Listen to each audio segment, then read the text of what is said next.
कैसे हैं आप सब। आज हम बात करेंगे कुछ ऐसे फूड कॉम्बिनेशंस की जिनका सेवन साथ में करने से काफ़ी सारी डाइजेस्टिव रिलेटेड प्रॉब्लम होती हैं, काफ़ी सारी हेल्थ रिलेटेड प्रॉब्लम्स भी होती हैं। फिर हम बात करेंगे अपने फूड को कैसे एनर्जाइज किया जाए, उसमें पॉजिटिव वाइब्रेशन कैसे भरी जाए। फूड का हमारे तन पर तो असर पड़ता ही है, पर साथ में मन पर भी कैसे पॉजिटिव इम्पैक्ट पड़े। तो आइए इस वीडियो को लास्ट तक देखें, आपको काफ़ी बेनिफिट मिलेगा। तो पहले बात करते हैं हम फूड कॉम्बिनेशंस की।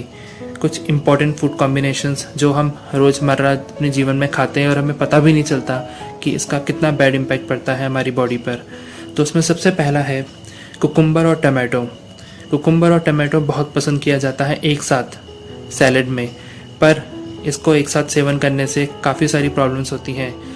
कुकुम्बर टाइम लेता है डाइजेस्ट करने और टमाटो का डिफरेंट डाइजेशन टाइम होता है। कुकुम्बर और टमाटो को मिक्स करने से काफ़ी सारी हेल्थ कॉम्प्लिकेशंस होती हैं। कुकुम्बर में एक ऐसा सब्सटेंस होता है जो टोमेटो के विटामिन सी को डिस्ट्रॉय करता है, वो ख़त्म कर देता है विटामिन सी के, टोमेटो के विटामिन सी को, जिससे हमें गैस की प्रॉब्लम होती है, जिससे हमें बॉडी एक हो सकता है, नोज़िया हो सकता है, ब्लोटिंग होती है। दूसरा कॉम्बिनेशंस है बनाना और मिल्क का। साथ में बहुत पसंद किया जाता है, बनाना शेक पिया जाता है, लेकिन दोनों को साथ में पीने से हेल्थ रिलेटेड प्रॉब्लम्स होती हैं। दोनों को साथ में पीने से हमें म्यूकस हमारी बॉडी में बढ़ता है और दोनों हाई कैलोरीज हैं, इंक्रीज़ करता है हमारी बॉडी के वेट को और बॉडी मास को। और दोनों से साथ में लेने से साइनस और कोल्ड और कफ की प्रॉब्लम भी होती हैं, क्योंकि दोनों का ही डाइजेशन टाइम डिफरेंट है। दोनों का आप अलग अलग लेंगे तो काफ़ी अच्छे रिजल्ट्स मिलते हैं, लेकिन एक साथ लेने से हमारे डाइजेस्टिविटी प्रॉब्लम होती है। अगर आपका बहुत मन करता भी है तो हल्का सिनेमन डाल के कभी कभार ले सकते हैं, लेकिन हो सके तो बनाना और मिल्क को अवॉइड ही करें। तीसरा जो कॉम्बिनेशंस हैं बहुत पसंद किया जाता है रेस्टोरेंट्स में, बर्गर और फ्राइज़ का। बर्गर और फ्राइज़ दोनों ही डीप फ्राइड हैं, दोनों को एक साथ सेवन नहीं करना चाहिए। दोनों में ट्रांस फैट्स हैं और दोनों ही बहुत ही हाई कैलोरी आइटम है और एकदम हमारे ब्लड शुगर लेवल को कम कर देती हैं, इसलिए बर्गर और फ्राइज़ को एक साथ नहीं लेना चाहिए। तीसरा जो है वो है पिज़्ज़ा और एरेटेड ड्रिंक का।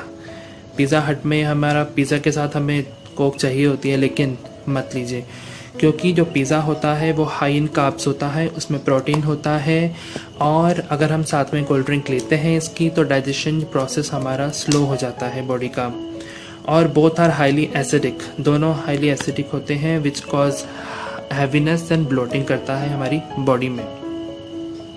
इसलिए पिज़्ज़ा अलग से लीजिए, कोल्ड ड्रिंक कोल्ड ड्रिंक तो वैसे अवॉइड ही करनी चाहिए। कोल्ड ड्रिंक बिल्कुल भी अच्छा नहीं है हमारी बॉडी के लिए, बहुत ही गलत है।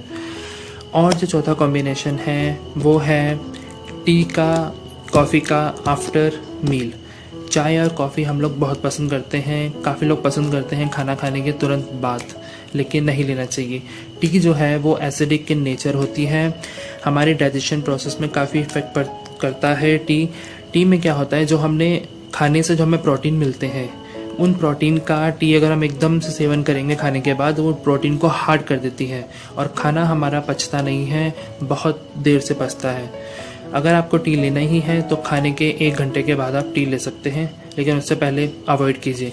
कॉफ़ी को भी अवॉइड करना चाहिए, बिकॉज कॉफ़ी में क्या होता है, हमारे जो आयरन जो ऑब्जर्व हमने किए होते हैं खाने से, उसको 80% क्या कर देता है, वो कट कर देता है, ख़त्म कर देता है। तो कॉफ़ी भी नहीं लेनी चाहिए, उसको भी अवॉइड करें, आधा घंटा या 1 घंटे के बाद ही उसको लें। और जो कॉम्बिनेशन है, लास्ट कॉम्बिनेशन है, वो है हमारा फ्रूट्स का। फ्रूट हम जो लेते हैं खाना खाने के बाद, ये भी काफ़ी ज़्यादा प्रॉब्लम करता है। फ्रूट क्या होता है, फ्रूट बहुत जल्दी डाइजेस्ट होता है। जो हमारी मील है, जो हमने खाना खाया, टेक्स टाइम टू डाइजेस्ट। हमारी बॉडी का क्या, हमारा डाइजेस्ट सिस्टम कंफ्यूज हो जाता है, तो क्या होता है, फ्रूट क्या होता है, फर्मेंट हो जाता है। फ्रूट क्या होता है, अगर आप खाने के तुरंत बाद अगर फ्रूट खाएंगे तो फ्रूट हमारा बॉडी में, हमारे डाइजेस्ट सिस्टम में फर्मेंट हो जाएगा और काफ़ी सारी डाइजेस्टिविटी प्रॉब्लम हो जाती है उससे, एसिडिटी हो जाती है उससे, ब्लोटिंग हो जाती है उससे। इसलिए फ्रूट भी अगर आपको खाना है तो आधे घंटे के बाद खाइए खाने के। ये तो ही कुछ फूड कॉम्बिनेशन, ऐसे बहुत सारे फूड कॉम्बिनेशन हैं, ये तो कुछ इम्पॉर्टेंट कॉम्बिनेशन है जो हम मतलब लेते ही हैं, तो अवॉइड कीजिए। दूसरी बात, और पॉजिटिविटी को लेकर काफ़ी बार हमारे स्पिरिचुअल लीडर्स ने हमें बताया है, स्पेशली सिस्टर शिवानी ने इस टॉपिक पर काफ़ी बार चर्चा की है। पर क्या हम सही में समझते हैं इस बात को? हम कहते हैं जैसा अन्न वैसा मन, जैसा मन वैसा तन। इस बात का बहुत डीप सिग्निफिकेंस है। जैसा हम खाएंगे वैसे ही हम बन जाएंगे, वही भाव हमारे अंदर आएंगे। आप इस तरह समझिए, जो भी हम खाना खाते हैं, जिस खाने का भी हम सेवन करते हैं, वो किस वाइब्रेशन से बना है, हमें ये ध्यान रखना है। और हम खाते वक्त भी किस भाव से उसको खा रहे हैं, ये बहुत इम्पोर्टेंट है।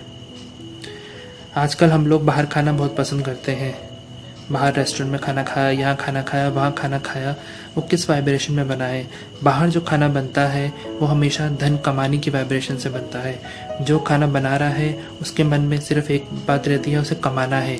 तो हमारे अंदर जो वाइब्रेशन वही जाती है, और हमारा भी कैसा दिमाग हो गया है, हमें भी हमेशा लगा रहता है कमाना है, पैसा पैसा पैसा। पर जो खाना घर पे बनता है, जो हमारी माँ बनाती है या हमारी वाइफ बनाती हैं, अगर बहुत प्यार से वो बना रही हैं, बहुत पॉजिटिव वाइब्रेशन डाल रही हैं, तो वो खाना खाकर में और उस खाने में बहुत डिफरेंस होता है। घर पे भी अगर हम खाना कभी बनाएं तो हमें ये ध्यान रखना चाहिए कि बहुत ज़्यादा हम कभी हमारा मन उदास है या गुस्से में है तो खाना ना बनाएं, कुछ टाइम के लिए अवॉइड करें, बिकॉज वो सारी वाइब्रेशन खाने में जाती हैं। और जब खाने की वाइब्रेशन जाएंगी, हम उसी खाने को कंज्यूम करते हैं और बॉडी पे उसी वाइब्रेशन का असर आता है। हम खाना खाते वक्त हमें ये भी ध्यान रखना चाहिए कि हम जब खाना खा रहे हैं तो किस तरह के भाव मन में हैं। किसी को लेकर कोई द्वंद्व है या किसी को लेकर किसी बात से हम गुस्सा हैं, उसके बारे में सोच रहे हैं, कुछ लड़ाई हुई किसी से या किसी कुछ भी हम उसके बारे में सोच रहे हैं, तो वो सारी एनर्जी हम अपने खाने के साथ कंज्यूम कर रहे हैं। खाना खाते हुए भी हमें पॉजिटिव रहना है, पॉजिटिव ही सोचना है कि जो हम खाना खा रहे हैं उससे हमारा शरीर बलवान हो और कोई भी रोग ना हो। हमें पॉजिटिव थॉट क्रिएट करके ही खाना खाना चाहिए, बहुत इम्पोर्टेंट है। लेकिन हम अनकॉन्शियसली इन चीज़ों को भूल जाते हैं। या तो हम अपने फ़ोन पर लगे रहते हैं, देखते हैं ये मैसेज वो मैसेज, हर तरह का उससे चीज़ें होती हैं, और वो सारी के सारी जो भाव हम पढ़ रहे हैं, ये हम टीवी में भी देख रहे हैं, वो सब खाने के साथ अपने अंदर कंज्यूम करते हैं, तो उसका बॉडी पे वैसा ही असर पड़ता है, उसका असर हमारे मन पर वैसा ही पड़ता है। कभी कभार आपका मन अगर उदास हो, थोड़ा सा अशांत हो, या बिना बात के आपको टेंशन हो रही हो, तो आप ये सोचना कि आपने आज किसके हाथ का बना हुआ खाना खाया था।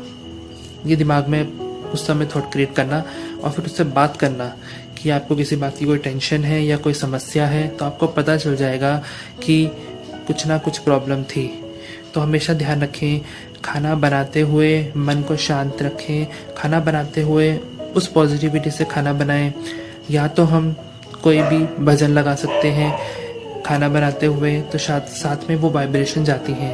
हम मंदिर में खाना खाते हैं, प्रसाद ग्रहण करते हैं, गुरुद्वारे में खाना खाते हैं, लंगर ग्रहण करते हैं, मन को एक प्रकार की शांति मिलती है, क्योंकि वो उस परमात्मा की याद में बना हुआ प्रसाद है और वो अच्छा लगता है, वो सेवन करने में मन भी शांत होता है। तो क्यों ना हम वो प्रसाद अपने घर पर रोज़ बनाएं, उसको याद करते हुए, भगवान को याद करते हुए खाना बनाएं, उसको समर्पित करके ही भोग लगा के फिर हम उस खाने को खाएं, उस खाने को पूरा एनर्जाइज करें। 2 मिनट के लिए शांत होकर भगवान के सामने उसे रखें, उसका भोग लगाएं, फिर उस एनर्जाइज फूड को लें। तब देखिए क्या डिफरेंस आता है आपकी बॉडी में। और बहुत ही अच्छा एक मंत्र है जो कि पहले के लोग किया करते थे खाना खाने से पहले, काफ़ी लोग अभी भी करते हैं, एक प्रेयर करते हैं काफ़ी लोग।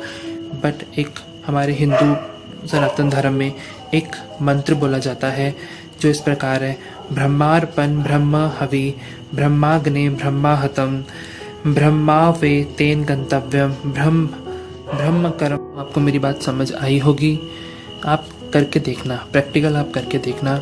जब भी आप खाना बनाएं, हमेशा अपने थॉट्स को चेक करना कि किस प्रकार के थॉट्स आपके माइंड में आ रहे हैं, और कुछ अगर गलत आ रहे हैं, गुस्से वाले आ रहे हैं, तो थोड़े टाइम के लिए स्टॉप करना और दोबारा से फिर पॉजिटिव थॉट्स क्रिएट करना।